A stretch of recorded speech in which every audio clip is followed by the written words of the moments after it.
Hello everyone. I'm just gonna go over some quick tips for you to progress your character properly.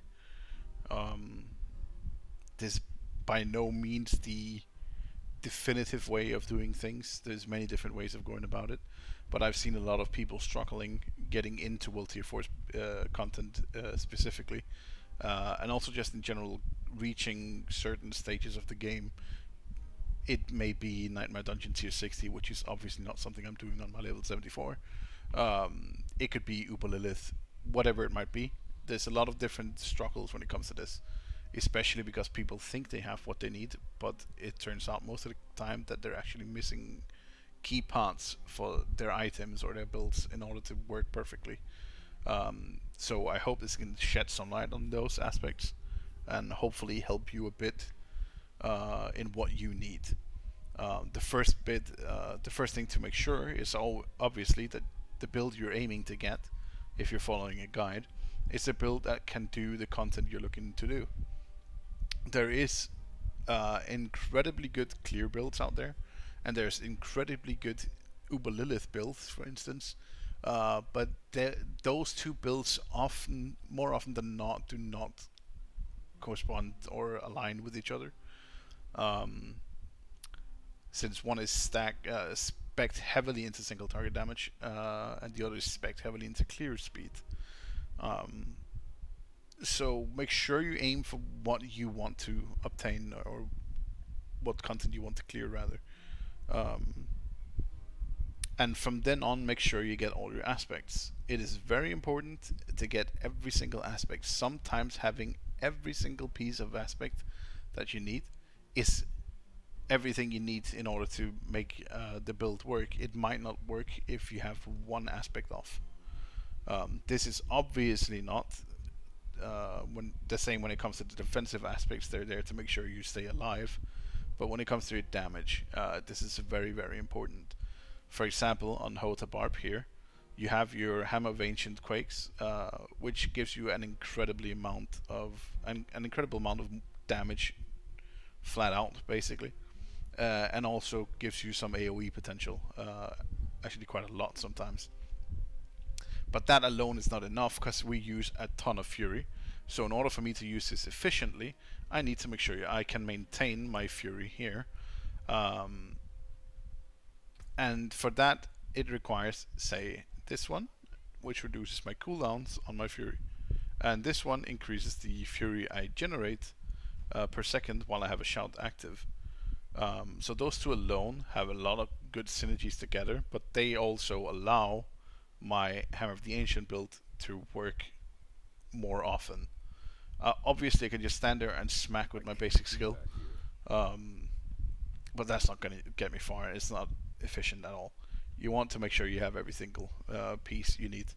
Um, and sometimes it can feel very almost depressing not to have every single piece you need because you feel like you're doing no damage, you die a lot, and all that kind of stuff. But stick through it. It's gonna get better. Make sure you choose the leveling builds to begin with, and then transition into the end game builds. It's usually not that much of a difference that's required for it. Might be a few points here and there, and maybe a difference in an aspect or something. But the leveling builds is gonna help you significantly in order to obtain more gear and farm more efficiently, at least. Uh, the second piece of information or tip I want to give you is using the sort button. This sort button is gonna sort every item you have into category and item power.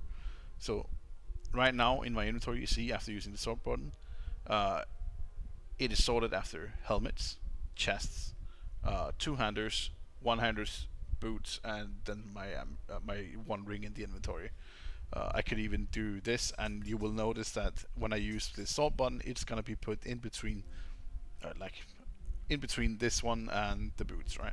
Boom, as you see, because it always sorts after the same category.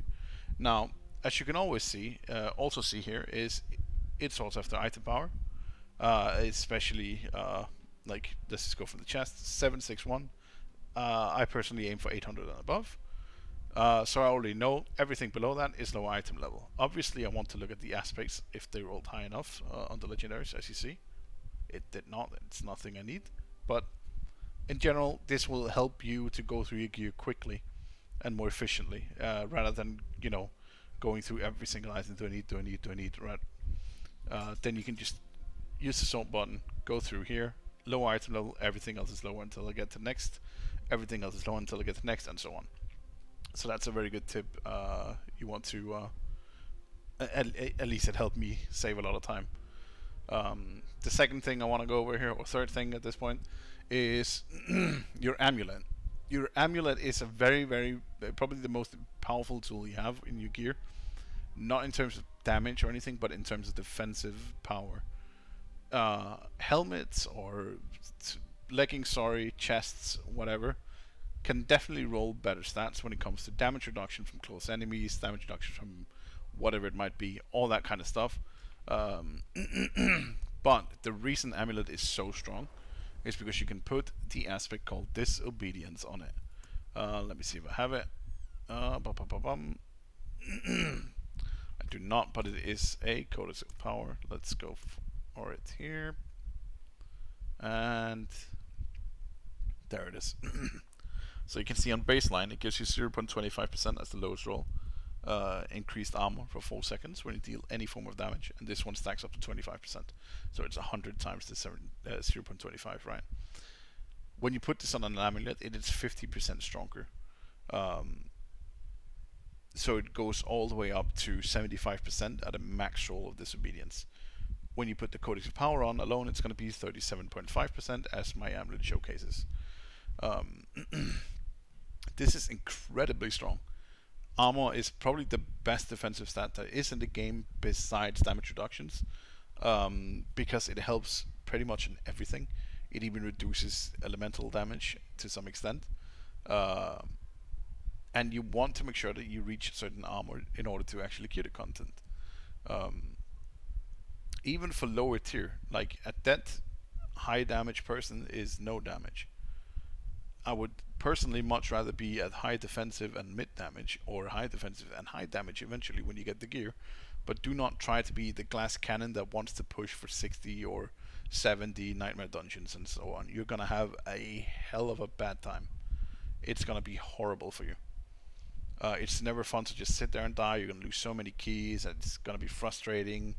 And you're always gonna wonder, what am I doing wrong? And you might not even be doing something wrong. You could simply just, well, first off, not having rolled the correct stats in terms of your armor and stuff. Like, this is not the perfect one. It's decent. It has 2 damage reductions. It has total armor, and it's got all stats that could be health, could be another damage reduction, whatever, right? But making sure you have these stats is very important. Which leads me into the next thing, is make sure you enchant every single piece of gear you own on your character. Doesn't matter if it gets replaced when you have a better item in a day or an hour. Enchant it. The first enchant is like 70,000. It is nothing. And there's a very high chance that the stat you're rolling off is gonna be replaced by something even better on the first roll. You don't necessarily have to go for the perfect stats when you're using, a low level item like whatever, my helm, right? My helm is not a low level item, but it has, it had 4 terrible stat. Now I have 1 good stat and 3 terrible for me, right? But you notice I still enchanted it, even though it's a pretty terrible helm, because that stat, 1 stat alone, could potentially be the one that helps me clear the next stage of Nightmare Dungeons more efficiently. So enchant your gear. Second, I keep saying second, fifth, whatever it might be. Another tip is doing your health types. Do your health types every hour and 15 minutes. Health types will be out. You do the health types. Aim to get 350 centers, or ultimately 700 if it's not exactly on the hour that the event starts. The reason for this is every hour a health type starts, the mystery chest will rotate to a new location. Meaning, for instance, at 5 p.m., new health type chests will appear in the locations, and the old ones that were in the location will swap. It is always on the dot of the hour that this happens. And since every health tide happens every hour and 15 minutes, that means every 3 out of 4 health tides you can get is obviously going to be, or give you a chance of 4, and in one case 6 other chests. Because Kyrgyzstan health tide events have 3 zones. It has 1, 2, and then 3. 1, 2, and 3 zones here. So you want to make sure that you're doing your health tides. The reason you're doing them is not only because they are actually a pretty good source of materials at this point. They're also a pretty good source of gold. Obviously, you can get more from Nightmare Dungeon. You will also get more XP from Nightmare Dungeons, but you cannot get Forgotten Souls or where are they? Fiend Roses. There. You can only get these 2 items through Helltide events. Forgotten Souls is what allows you to not only improve, like upgrade your armor, as you see here when I do it now on these leggings. So the first 4 stages are not going to cost anything special. You're going to get all this constantly. You don't have to worry about it too much. The next stage, now you see, it's going to cost Forgotten Souls. Every time I upgrade an armor piece or try to enchant, it's going to cost Forgotten Souls. Every time I try to add a socket or upgrade jewelry, it's going to cost Fiend Roses. This is why it's very important, because you're obviously going to get a lot of upgrades constantly, and you will run out of Fiend Roses, well, maybe not Fiend Roses so much, but at least Forgotten Souls a lot, if you do not make sure to have a steady income of them. You don't have to clear them every hour, or every hour and 15 minutes, sorry. But just make sure you do them from time to time.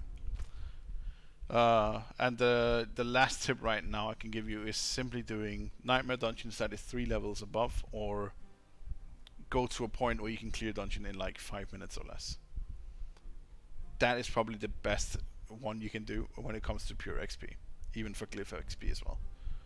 One could say that going for even higher tier dungeon where your glyph XP would be even more is more worth it, but the time invested into those dungeons is way higher, and therefore it's really not that efficient.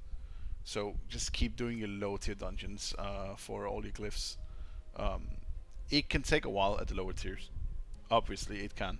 But your gear is going to get progressively better and better constantly. And so while you may be able to do 21 now in a day, you can probably do 30, 35 at that time. This is obviously going to slow down eventually. You're not going to be able to do 70, 80s in like 5 minutes anytime soon. Don't try for that, but this is just, the time limit I personally would stay in. And yeah, I think that's about all the tips I want to, well, not that I want to give, but that I can think of right now. There's a lot of other things I could go over.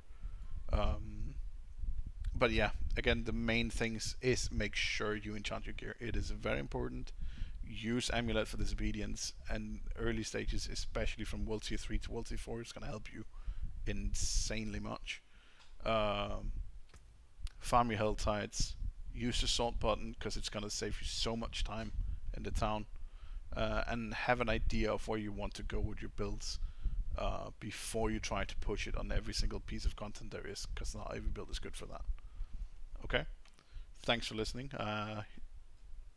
Let me know if there's anything else you want to know about. You can catch me in the community Discord, which I will link below in the description as well. And yeah, see you around. Bye.